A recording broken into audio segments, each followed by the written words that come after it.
किस्मत से मिल हम तुम। चैप्टर 26 इंतजार। श्री यशोदा आंटी को देखकर हैरान होती है और उतनी ही हैरानी यशोदा आंटी की श्री को देखकर होती है। लाल बनारसी साड़ी में, हाथ में चूड़ा, गले में मंगलसूत्र और मांग में सिंदूर, एक नई नवेली दुल्हन की तरह खड़ी थी श्री दरवाजे पर। यशोदा आंटी श्री को ऊपर से लेकर नीचे तक निहारती है। वो आसपास देखते हुए कहती है, गलत घर में आ गई क्या? श्री, जी कहिए। तभी पीछे से सुनील की आवाज आती है, अरे चाची आप वापस आ गई। श्री सवालिया निगाहों से सुनील को देखती है। सुनील कहता है, मालकिन ये यशोदा चाची है, ये साहब के लिए खाना बनाती है। श्री, ओ अच्छा। श्री यशोदा आंटी को अंदर आने का बोल खुद वापस सोफे पर जाकर बैठ जाती है। यशोदा आंटी सामान लेकर सुनील के पास आती है और उससे कहती है, ये कौन है? सुनील यशोदा आंटी के हाथ से बैग लेते हुए कहता है, मालकिन है। यशोदा आंटी हैरान होकर पूछती है, कौन मालकिन? सुनील, अरे अपने साहब की बीवी है। आंटी फ्लश्ड, क्या भाग्य बेटे ने शादी कर ली। सुनील, अरे चाची शादी नहीं बवाल हुआ है। अब आपको क्या बताएं, आपके जाने के बाद तो बहुत कुछ हुआ है।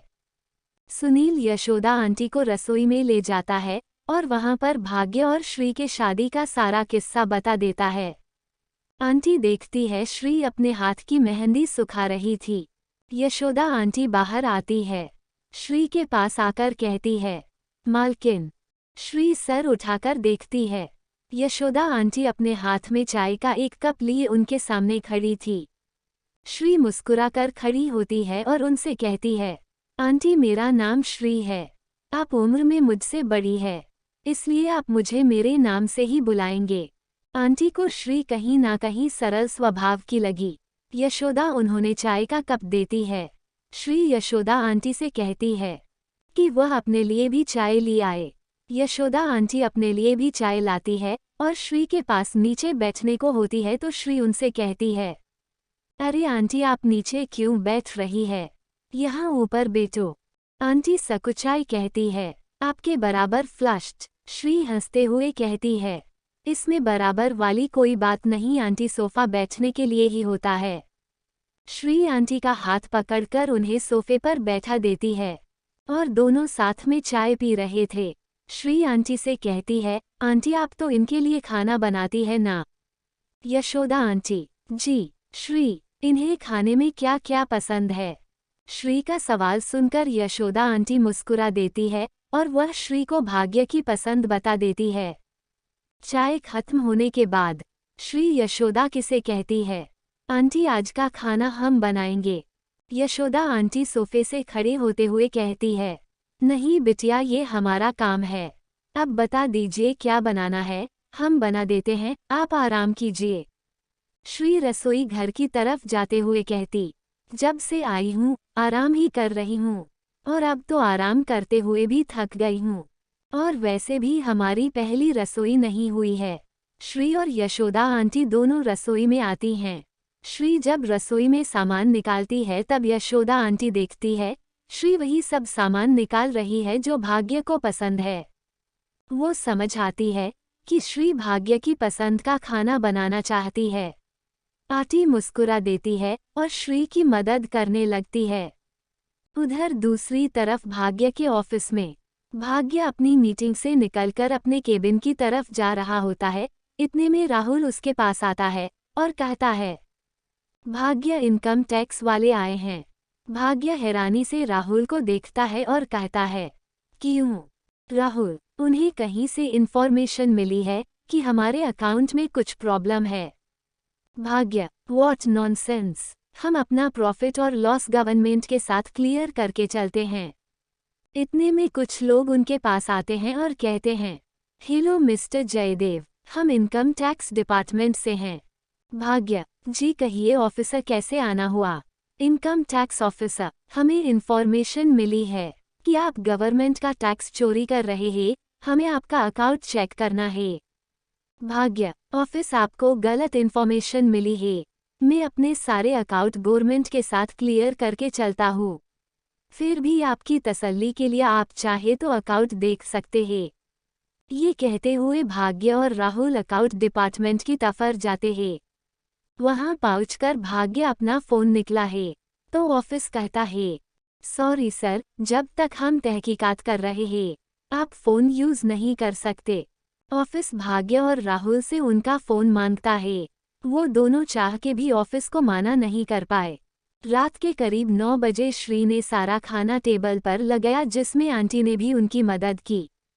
यशोदा आंटी श्री को देख बहुत खुश हो रही थी। उन्होंने हमेशा भाग्य को अपने बेटे की तरह समझा है और वो दिल से चाहती थी कि भाग्य भी अपनी जिंदगी में खुश रहे। उन्हें बस इसी बात का डर था कि अगर कोई गलत इंसान भाग्य की जिंदगी में आ गया तो उसकी जिंदगी बर्बाद हो जाएगी। पर आज श्री को देखकर उनका ये डर भी चला गया। सारा खाना लगने के बाद श्री अब भाग्य का वेट कर रही थी। रात के 10 बज गया पर भाग्य अभी तक नहीं आया। 11 बज गया, 12 बज गए। अब श्री का मन खराब हो रहा था। टेबल पर खाना ठंडा हो गया था। यशोदा आंटी ने भाग्य को कई फोन किया पर उसका और राहुल का दोनों का फोन बंद आ रहा था। रात के 1 बजे यशोदा आंटी की श्री के पास आती है, जो सोफे पर उदास चेहरा लिए बैठी थी, पेंसिव फेस। आंटी श्री से कहती है, बिटिया भाग्य बेटा की पुरानी आदत है, वो अक्सर रात में घर नहीं आते हैं। हमें लगता है वो आज भी घर नहीं आएंगे। अब कब तक इंतजार करोगी? मेरी मानो खाना खा लो और जाकर आराम करो। 27 श्री का गुस्सा, भाग्य की खुशी। सुबह के 4 बजे बज रहे थे। भाग्य और राहुल पूरी रात इनकम टैक्स ऑफिसर के साथ अपनी अकाउंट शेयर कर रहे थे। फाइनली सुबह 4 बजे एक पेपर पर साइन करते हुए एक इनकम टैक्स ऑफिसर ने कहा, I am sorry mister Jaidev, किसी ने हमें गलत लिड दी थी। आपका अकाउंट पूरी तरह से क्लियर है। भाग्य कहता है, वही तो मैं आपसे कह रहा था। खैर कोई बात नहीं, इसी बहाने आपको ये तो मालूम पड़ा कि मैंने कोई टैक्स चोरी नहीं की। ऑफिसर भाग्य को इस पूरी जांच पड़ताल के डॉक्यूमेंट्स साइन कर दे देता है और साथ में भाग्य और राहुल का फोन उन्हें वापस कर देता है। भाग्य देखता है कि उसका फोन डीप डिस्चार्ज हो गया है। वो राहुल को देखता है और कहता है, मैं घर जा रहा हूँ, तू यहाँ का सारा काम संभाल ले। राहुल ओके बोलता है और भाग्य ऑफिस से घर के लिए निकल जाता है। उसका फोन अभी भी बंद था। करीब 5 बजे भाग्य अपने घर पहुँचता है। गाड़ी पार्क कर वो मेन डोर की बेल बजाता है। यशोदा आंटी दरवाजा खोलती है। भाग्य उन्हें देखकर अपने चेहरे पर मुस्कान लिए बोलता है, अरे आंटी आप कब आई? यशोदा आंटी सर चेहरे के साथ थोड़ी परेशानी में कहती है, कल शाम को ही आई हूँ, पर ये बताओ तुम अब तक कहाँ थे? भाग्य अंदर आता हुआ कुछ कहने को होता है कि तभी उसकी नज़र डाइनिंग टेबल पर गुस्से में बैठी श्री पर पड़ती है। भाग्य को इस समय श्री का गुस्से वाला चेहरा नहीं बल्कि उसकी खूबसूरती नजर आ रही थी। लाल साड़ी, सिंदूर, चूड़ी, इन सब में श्री का रंग एकदम निखर कर रहा था। फिलहाल के लिए उसकी साड़ी के रंग से ज्यादा लाल तो उसके चेहरे का रंग हो रहा था। श्री को देखकर भाग्य से कुछ बोलते ही नहीं बन रहा था। जब श्री देखती है क्या भाग्य उससे कुछ भी नहीं कह रहा और बस उसे घूरे जा रहा है, गुस्से से डाइनिंग टेबल से खड़ी होती है और चिल्लाती हुई कहती है, पाउटिंग यशोदा आंटी, घर में सबको बता दीजिए, ये घर है होटल नहीं, जिसका जब मन करे आएगा और जब मन करे चला जाएगा। श्री के इस तरीके से गुस्से में चिल्लाने पर भाग्य अपने संस में वापस आता है। उसे ये तो दिख रहा था कि श्री गुस्से में भरी पड़ी है, बस इसकी वजह नहीं जानता था। श्री डाइनिंग टेबल से ठंडे पड़े खाने को उठाते हुए कहती है, ठीक है इतनी बड़ी कंपनी है, काम ज़्यादा है, सब समझती हूँ। कम से कम एक फ़ोन करके तो बताया जा सकता था कि घर नहीं आ रहे हो, लेकिन नहीं, यहाँ पड़ी किसे है, किसी को कोई फ़र्क ही नहीं पड़ता। घर में कोई इंतजार कर रहा होगा, कोई भूखा बैठा होगा, खुद तो खा पी के टुस कर बैठे हैं, बीवी की क्या पड़ी है। पाउटिंग। श्री गुस्से में बोलते हुए सारा सामान किचन में रख रही थी। रख क्या रही थी, पटक रही थी। और बेचारा भाग्य पहली बार अपने घर में सहमा हुआ नजर आ रहा था। उसने कभी जिंदगी में भी नहीं सोचा होगा कि उसका अपने ही घर में इतना अच्छा स्वागत होगा। टंग आउट। यशोदा आंटी एक नज़र भाग्य को देखती है। भाग्य बेचारा सा फेस बनाकर आंटी से पूछता है, मैंने क्या किया? आंटी पहले तो अपना सर पीट लेती है और फिर धीरे से भाग्य से कहती है, रात में घर क्यों नहीं आए थे? भाग्य कहता है, ऑफिस में कुछ जरूरी काम में फंस गया था। यशोदा आंटी, अरे तो एक फ़ोन करके बता देते। आपको पता है बिटिया ने कल शाम से आपका इंतजार किया है। यहाँ तक कि उन्होंने तो रात में खाना भी नहीं खाया। आपके लिए खाना बनाया था, सोचा था आपके साथ खाना खाएगी। यशोदा आंटी के ऐसे बोलने पर भाग्य के दिल में हजारों तरह की तितलियां उड़ रही थी। कोई उसके लिए घर पर इंतजार कर रहा है, किसी ने उसके लिए खाना बनाया है। स्माइल। श्री ने सोचा कि वो भाग्य साथ में खाना खाएंगे। श्री इसलिए गुस्सा हुई क्योंकि मैं रात में घर नहीं आया था। स्माइल। हाँ, अब मेरी भी एक फैमिली है। मेरी एक बीवी है जो मेरा इंतजार करती है। मेरे घर ना आने पर मुझे डांटती है, जो मेरे लिए खाना बनाती है और मेरे साथ खाने का इंतजार करती है। यही तो मिस कर रहा था। भाग्य अपनी जिंदगी में आज इतने सालों में पहली बार उसे एहसास हुआ कि वह घर आया है, अपने परिवार के पास आया है। भाग्य श्री को देखकर मुस्कुराए जा रहा था और श्री गुस्से में और तिल मिलाकर कहती है, आप मुस्कुरा रहे हैं एंग्री। मेरे गुस्से से आपको कुछ फर्क ही नहीं पड़ रहा। भाग्य वैसे ही मुस्कुराता हुआ कहता है, और थोड़ा सा डांटो ना। टंग आउट। श्री हैरानी से भाग्य को देखती है और वह कहती है, मैं क्या आपको चुटकुला सुना रही हूँ जो आपको इतनी हंसी आ रही है? भाग्य वैसे ही मुस्कुराता हुआ कहता है, नहीं पर तुम डांट रही हो ना, तो अच्छा लग रहा है। श्री वैसे ही हैरानी से भाग्य को देखते हुए कहती है, कहाँ थे रात में? भाग्य श्री के सामने वह पेपर रखते हुए कहता है, इनकम टैक्स वाले आए थे, उन्हें अकाउंट चेक करना था, बस वही बिजी था। श्री ने अपने दोनों हाथ सामने बांधते हुए कहा, हाँ तो फ़ोन क्यों बंद था आपका? भाग्य ने अपना फ़ोन सामने रखते हुए कहा, बैटरी खत्म हो गई। इस समय भाग्य एक आज्ञाकारी बच्चे की तरह लग रहा था जो अपनी टीचर का हर कहा मान रहा था। भाग्य की पूरी बात समझकर अब जाकर श्री का गुस्सा कहीं उतरा था और उसने नॉर्मल स्वर में भाग्य से कहा, कुछ खाया रात में? भाग्य वैसे ही बेचारा का फेस लेकर अपना सर ना में हिलाता है। श्री कहती है, यशोदा आंटी। यशोदा आंटी श्री के पास आती है और कहती है, जी बिटिया। श्री, नाश्ते की तैयारी कीजिए। यशोदा आंटी उन दोनों को देखकर मुस्कुरा देती है और उसी की तरफ चली जाती है। श्री भाग्य को देखकर कहती है, जाए फ्रेश हो जाए, मैं तब तक किचन में जाकर आंटी की हेल्प कर देती हूँ। भाग्य मुस्कुराता हुआ अपने कमरे में चला गया। उसके चेहरे से खुशी जैसे चिपक ही गई थी। उसके चेहरे की मुस्कान जाने का नाम ही नहीं ले रही थी। यही तो चाहिए था उसे अपनी जिंदगी में, कोई उसे उसकी गलतियों पर डांटे। दिल तो दोस्तों, एक प्यारी सी लव स्टोरी की शुरुआत हो रही। भाग्य और श्री के छोटे छोटे हसीन पलों को एंजॉय कीजिए और मुझे कमेंट में बताएं कि आपको ये पार्ट कैसा लगा। चैप्टर 28 इस रिश्ते से अब उम्मीद नहीं है। भाग्य अपने कमरे में तैयार हो रहा था।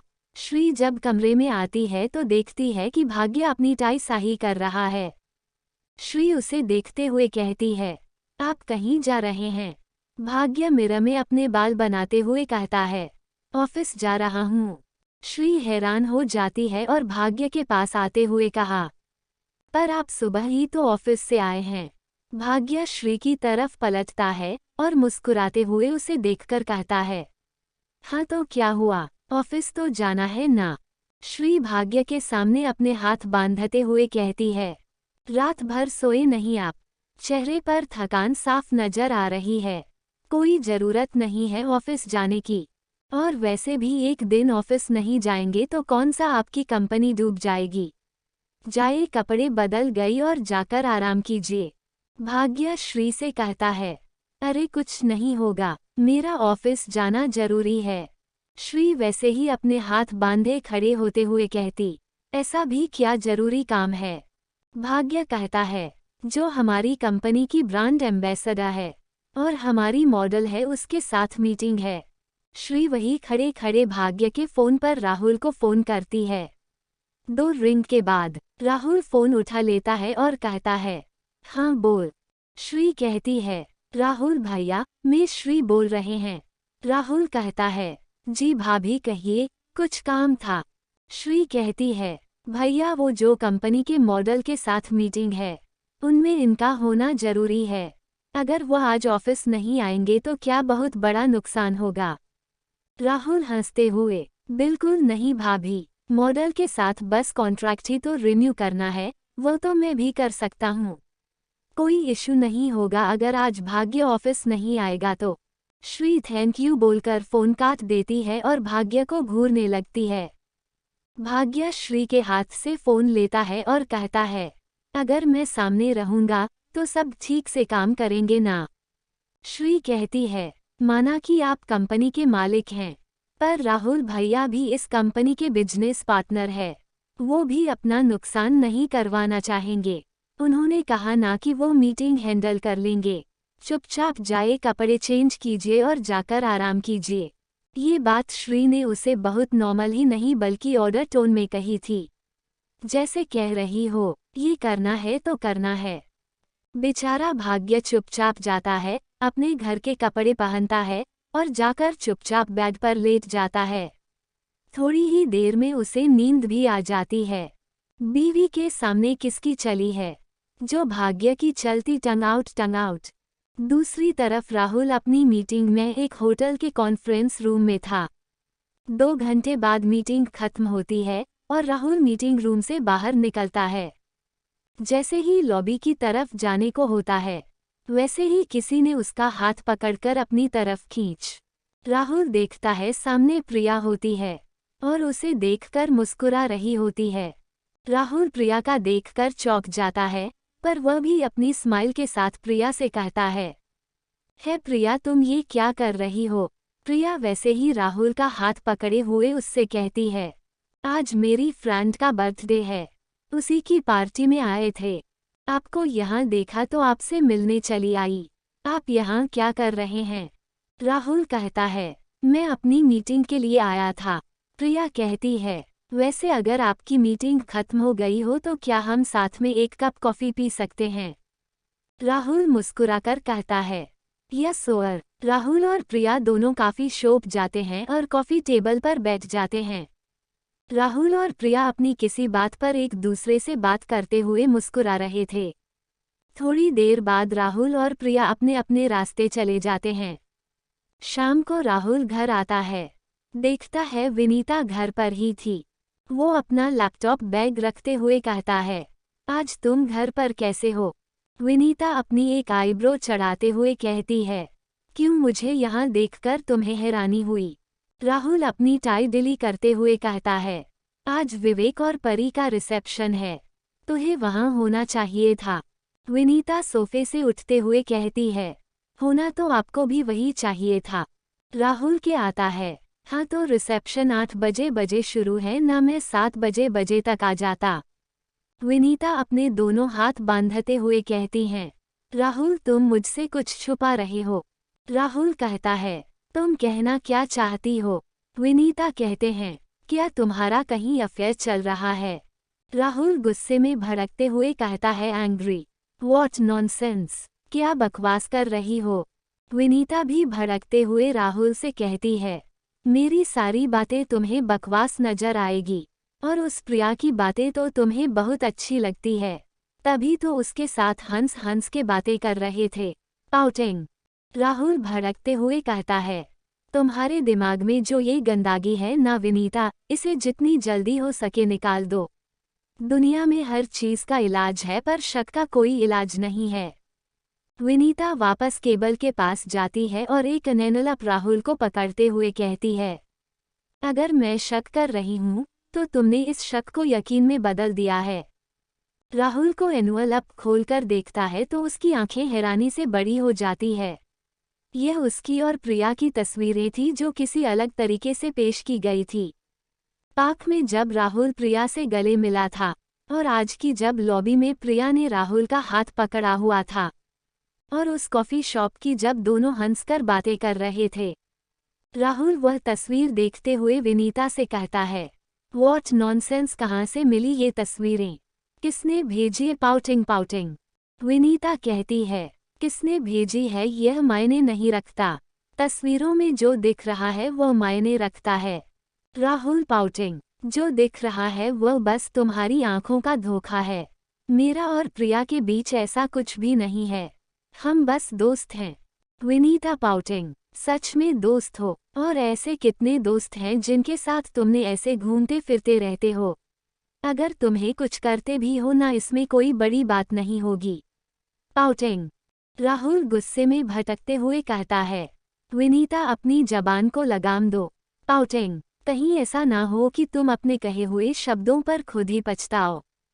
विनीता भी उस पर और ज्यादा भड़कते हुए कहती है, हाँ, अब तुम्हें मेरी सब बातें तीर की तरह चुभ रही है। उस प्रिया के शब्द तुम्हें मिश्री लगते हैं। पता नहीं कैसी लड़की है जो शादीशुदा आदमी के पीछे पड़ी हुई है। तुम दोनों की अपनी जरूरतें होंगी, वही तो पूरी करते हुए एक साथ हो, फिर चाहे फिजिकल ही। चाटक हैंड वेविंग, ये थप्पड़ राहुल ने विनीता को मारा था। विनीता का गाल एक तरफ झुक गया था और उसकी आंख से आंसू आने लगे थे। राहुल गुस्से में बौखलाया हुआ विनीता से कहता है, you cross the all limited. Pouting pouting, मुझे इतना तो पता था तुम एक बड़े बाप की बिगड़ी हुए औलाद हो, पर मुझे पता था तुम मेरी ना सही पर किसी लड़की की इज्जत तो करना जानती होगी। खुद एक औरत होकर दूसरी औरत के लिए ऐसा सोच सकती हो। पाउटिंग, वो भी उसके लिए जिसका इन सब से कोई लेना देना भी नहीं। विनीता अपना चेहरा उठाकर राहुल को देखती है। क्राइम, उन दोनों के बीच हजारों बार लड़ाइयाँ हुई है। विनीता ने राहुल को कितना कुछ सुनाया, पर आज तक उसने राहुल का ये रूप नहीं देखा था। राहुल को ऐसा देखकर आज विनीता को भी थोड़ी सी घबराहट हो रही थी। राहुल वैसे ही गुस्से में विनीता से कहता है, आज तक तुम्हारी हर गलती, तुम्हारी हर बकवास को मैंने ये सोचकर नज़रअंदाज कर दिया कि कभी तो तुम हमारी शादी को एक मौका दोगी, पर तुमने आज मेरी सारी सोच पर मेहनत पानी फेर दिया। राहुल घूमकर विनीता की तरफ अपनी पीठ कर लेता है और कहता, शायद अब हमारे रिश्ते में कुछ ऐसा नहीं है जिसे हमें बचाने की कोशिश करनी चाहिए। ये पहली बार था जब राहुल ने अपनी तरफ से इस रिश्ते को खत्म करने की बात कही थी। फ्लश्ड, और विनीता ये सुनकर पूरी तरह से हिल गई थी। उस उम्मीद नहीं थी कि राहुल उससे कभी यह भी कहेगा। 29 विनीता चली गई। राहुल की पीठ विनीता की तरफ थी और विनीता की आंखें इस समय नम थी। पहली बार था जब राहुल ने उससे अलग होने की बात कही थी। एक कहावत है कि अहंकार किसी भी रिश्ते को खा सकता है, इसीलिए अगर थोड़ा सा झुकने पर रिश्ते सलामत रहते हैं तो इसमें कोई बुराई नहीं। पर विनीता को इस समय अपने अहम के आगे अपना रिश्ता नजर नहीं आ रहा था। ने अपने आंसुओं को पूछा और एक घमंड के साथ राहुल से कहा, ओ तो बात यहाँ तक बढ़ गई है कि तुम मुझसे अलग होना चाहते हो। ठीक है, अगर मेरे अलग होने से तुम उस प्रिया के साथ खुश रह सकते हो तो हम दोनों का अलग हो जाना ही बेहतर है। ये कहकर विनीता अपने कमरे की तरफ बढ़ जाती है। उसके जाते ही राहुल पलटकर अपने कमरे के दरवाजे को देखने लगता है। इस समय उसकी आंखों में आंसू थे और चेहरे पर एक हताशा। वो कभी विनीत पर हाथ नहीं उठाना चाहता और न ही कभी उससे अलग होना चाहता था। उसने तो अपनी और विनीता के रिश्ते को हमेशा मौका दिया है, पर आज विनीता ने अपनी सारी हदें पार कर दी थी। ना चाहते हुए भी राहुल को उससे अलग होने के लिए कहना पड़ा। 20 मिनट बाद विनीता अपने कमरे से बाहर आती। उसके हाथ में उसका सूटकेस था। वो जैसे राहुल को देखती है, राहुल एक नज़र विनीता को देखता है और फिर अपनी नज़रें फेर लेता है। विनीता वहां से कदम बाहर की तरफ बढ़ाती है। जैसे ही उसके कदम दहलीज पर रुकते हैं, उसकी आंख अपने आप बंद हो जाती। और आंसू की बूंद उसके चेहरे से होते हुए उस दहलीज पर गिरती है। अचानक से विनीता के जहन में 3 साल पुरानी वो दिन याद आता है, जब उसने इसी दहलीज को पार करके अपना गृह प्रवेश किया था। राहुल उसका हाथ पकड़कर उसे इस घर के अंदर लेकर आया था। अपनी आंखें खोलती है और अपने आंसुओं को पोंछकर दहलीज पार करके घर से चली जाती है। उसके बाहर जाते ही राहुल लड़खड़ा जाता है। वो इस साइड टेबल को पकड़कर वहीं बैठ जाता है। वो अपने चेहरे को अपने दोनों हाथों में छुपा लेता है। उसका मन इस समय जोर जोर से खींचकर रोने को कर रहा था। जाने कब तक राहुल ऐसे ही जमीन पर पड़ा हुआ था। अचानक से उसका फोन बजने लगता है। वह देखता है तो ये प्रिया की कॉल है। राहुल का मन कर रहा था वह कॉल काट दे, पर प्रिया ने उसे 2 बार कॉल कर दी थी, इसलिए राहुल ने फोन उठाया। प्रिया ने कहा, राहुल जी आप मुझे जीजा जी का नंबर दे सकते हैं। वह क्या है ना, श्रीका का फोन नहीं लग रहा है और मुझे उससे। राहुल प्रिया की बात बीच में काटते हुए कहता है, मैं तुम्हें नंबर सेंड करता हूँ। राहुल की आवाज में भारीपन था, जो प्रिया ने महसूस कर लिया। उसने राहुल से कहा, राहुल जी आप ठीक है? कुछ हुआ है क्या? राहुल ने अपना चेहरा पोंछते हुए कहा, नहीं कुछ नहीं हुआ, मैं तुम्हें भाग्य का नंबर देता हूँ, प्लीज उसे मेरी हालत के बारे में कुछ मत कहना।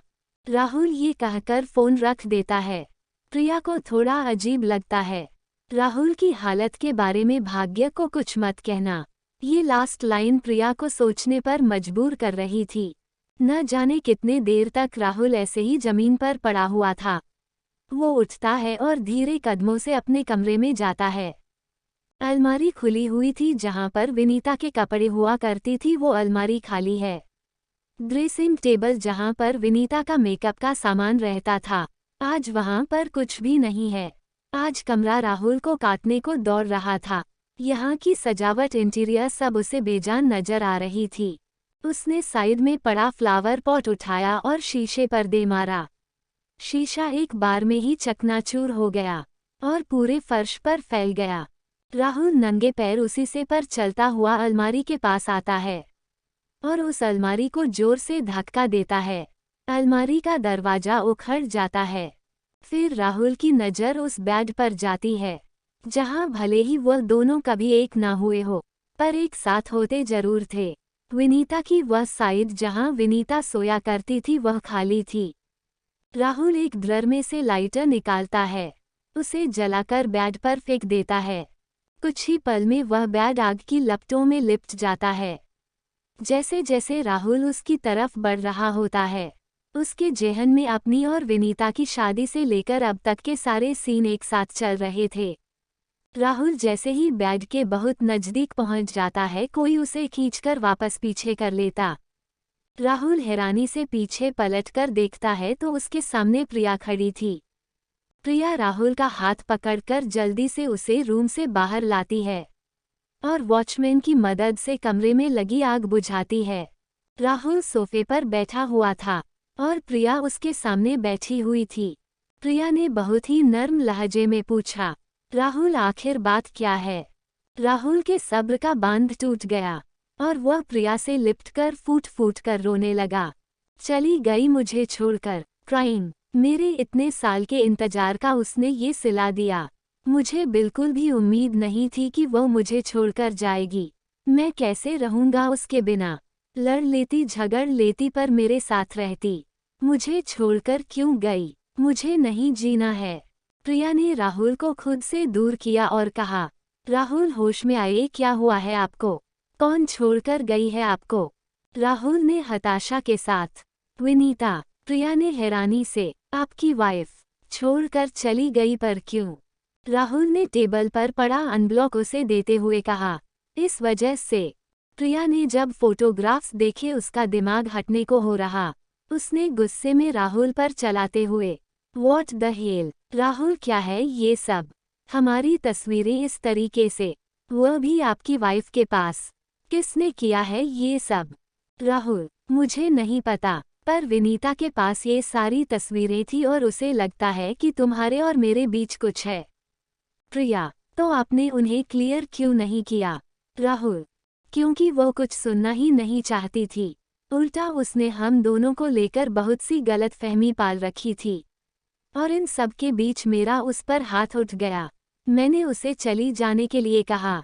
इतना सब सुनकर प्रिया का सर दर्द करने लगा। उसने अपने सर को अपने हाथों से दबाते हुए, राहुल आपको एक बार मुझसे तो बात करनी चाहिए थी। मैं बात करती आपकी वाइफ से, समझाती कि यह सब बस एक गलतफहमी है। राहुल ने कहा, तुम्हें क्या लगता है मैंने कोशिश नहीं की थी? विनीता किसी की सुनती तब ना। मैंने एक बार बोला चली जाओ और वह चली गई। प्रिया ने राहुल के कंधे पर हाथ रखते हुए, क्या हम कुछ कर नहीं सकते? हम भाग्य जीजा जी से बात करें, शायद वह हमारी मदद कर सके।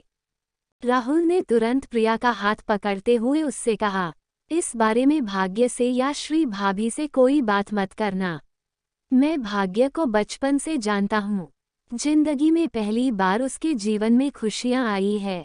भाभी के साथ अपनी नई जिंदगी की शुरुआत कर रहा है। इन दिनों जितना खुश मैंने उसे देखा है उतना खुश शायद ही कभी हुआ हो। मैं नहीं चाहता मेरी वजह से मेरे दोस्त की जिंदगी में जो खुशियाँ आई है वह दुख में बंधल जाए। 30 प्यार की उम्मीद। श्री इस समय अपनी खिड़की पर बैठे चांद को देख रहे थे। तभी भाग्य उसके साइड में आकर खड़ा होता है और श्री को देखते हुए कहता है, सोई नहीं अभी तक, रात काफी हो गई है। श्री चांद को देखते हैं, वह अपने हाथ से अपने मंगलसूत्र को छोड़ रही थी और इसी तरीके से चांद को देखते हुए भाग्य से कहती है, आपने मुझसे शादी क्यों की? भाग्य ने के अजीब से चेहरा बनाया और श्री से पूछा, ये सब फालतू सवाल है। श्री भाग्य की तरफ घूमती है और उसे देखते हुए कहते हैं, वहाँ इतने सारे लोग थे तमाशा देखने के लिए, तो शादी करने के लिए आप ही आगे क्यों आए? श्री के सवाल पर भाग्य पहले तो मुस्कुराता है और वह श्री का हाथ पकड़कर उसे साइड में लगी एक स्विंग चेयर पर बैठता है और रेलिंग से टिककर उसे देखते हुए कहता है, क्योंकि तुम्हें मैं नजर आया। श्री कहती है, मतलब? भाग्य कहता है, श्री मेरा इस दुनिया में कोई नहीं आया और तुम्हारा भी इस दुनिया में कोई नहीं है। हम दोनों अकेले हैं। जैसे कहने के लिए कबीर मेरे साथ है, वैसे ही कहने के लिए मामा जी तुम्हारे साथ है। पर उन दोनों की भी अपनी अलग दुनिया है। इसलिए एक तरफ से देखा जाए तो हम दोनों का ही इस दुनिया में कोई नहीं है। जब मैं अकेला था तो मुझे किसी से कोई उम्मीद नहीं थी। कभी लगा नहीं था कि कोई मेरे लिए इंतजार करेगा, कोई मेरे घर ना आने पर परेशान होगा, कोई मेरे लिए प्यार से खाना बनाएगा। इसलिए तो मैं कई दिनों तक घर भी नहीं आता था, क्योंकि ये घर नहीं सिर्फ मकान था, जिसका होना ना होना एक बराबर है। पर जब से तुम आई हो, ऐसा लगता है कि मैं घर आ रहा हूँ। भाग्य की बात सुनकर श्री आगे कहती है, पर क्या हम दोनों ऐसे ही बेमतलब के दूसरे के साथ पूरी जिंदगी रह सकते हैं? भाग्य ने कहा, कितने का हमारा बेमतलब का रिश्ता है। हम दोनों पति पत्नी हैं। क्या इतना काफी नहीं पूरी जिंदगी साथ बिताने के लिए? श्री, पर हमारे रिश्ते में प्यार नहीं है। भाग्य हंसता है और श्री से, तुम्हें ऐसा क्यों लगता है कि हमारे रिश्ते में प्यार नहीं है? भाग्य के ये कहने पर श्री आश्चर्य होकर भाग्य को देखती है और भाग्य श्री का हाथ अपने हाथ में लेता है और उसकी आंखों में देखते हुए कहता है, प्यार हमेशा जताया जाए यह जरूरी तो नहीं। अगर जरूरी है तो मुझे नहीं पता प्यार कैसे जताते हैं। अगर तुम जज्बात समझती हो तो समझ लो, क्योंकि शब्दों में कैसे बयां करना है ये मैं नहीं जानता। श्री हैरानी से भाग्य से कहती है, प्यार करते हैं मुझसे? भाग्य श्री की आंखों में देखते हुए कहता है, मेरी आंखों में तुम्हें अपने लिए प्यार नजर नहीं आ रहा। श्री हैरानी से, तब से? भाग्य मुस्कुराते हुए, जब से देखा है तब से। श्री हैरानी से, उस कैफेटेरिया वाली मीटिंग से? भाग्य मुस्कुराते हुए, अगर तुम्हें ऐसा लगता है हमारी पहली मुलाकात कैफे में हुई है तो यही समझ लो। श्री, पर हमने इतनी बहस की थी। भाग्य की अचानक से हंसी छूट जाती है और वह श्री से कहता है, बहस तुम कर रही थी, मैं नहीं। श्री, पर शायद मैं आपसे प्यार नहीं करती। श्री का ये जवाब सुनकर अचानक ही भाग्य के चेहरे की हंसी गायब हो जाती है और उसका चेहरा एकदम सादा हो जाता है। पर वह बिना किसी भाव के श्री से कहता है, कोई बात नहीं, मैं करता हूँ ना प्यार तुमसे, और मेरा प्यार हम दोनों के लिए काफी है। श्री, आपने बस देखकर मुझसे प्यार कर लिया। भाग्य के चेहरे पर एक छोटी सी मुस्कान आ जाती है और वह श्री से कहता, तुम्हें देखकर ही तुम्हारी अच्छाइयों का पता चल गया था मुझे। तुम कैफे में मुझसे मिलने आई थी। तुमने मुझे विवेक समझकर मुझसे बात की थी। तब तुमने ये कहा था कि तुम शादी के बाद भी काम करना चाहती हो। इसमें तुम्हारी महत्वाकांक्षा का पता चलता था। जब तुम्हारा फ़ोन बजा तो तुमने कोई पुराना सा कीपैड वाला फ़ोन निकाला था। जहां आज के दौर पर एक मामूली से मामूली इंसान के पास भी स्मार्टफोन होता है, वहां पर तुम्हारे पास एक कीपैड वाला फ़ोन था। से यह पता चलता है कि तुम इच्छा और ज़रूरत में फ़र्क समझती हो। जब तुमने मेरी कंपनी को सिर्फ इसलिए बकवास कहा था कि तुम मामाजी के लिए उनकी पसंद की घड़ी नहीं ले सकी, इससे तुम्हारे लिए तुम्हारे अपनों की खुशी का कितना ख्याल है ये पता चलता है। जब तुमने ये कहा कि तुमने दिन रात ट्यूशन पढ़ाकर मामाजी की घड़ी के लिए पैसे जमा किए थे, इससे तुम्हारी मेहनत का पता चलता है। पैसे होने के बावजूद भी तुमने अपने लिए नया फ़ोन नहीं लिया बल्कि मामाजी के लिए गिफ्ट लिया। इससे तुम्हें पैसों की कीमत है, इसका पता चलता है। जब तुम्हें ये पता चला मैं विवेक नहीं हूँ, तो उस कॉफ़ी का बिल तुम देने के लिए आगे आए। इससे ये पता चलता है कि तुम एहसान लेने में यकीन नहीं रखती। पहली मुलाकात में जहाँ लोग एक दूसरे लुक्स को नोट करते हैं, वहाँ पर मैंने तुम्हारे व्यवहार को नोट किया। इतना काफ़ी था तुमसे प्यार होने के लिए।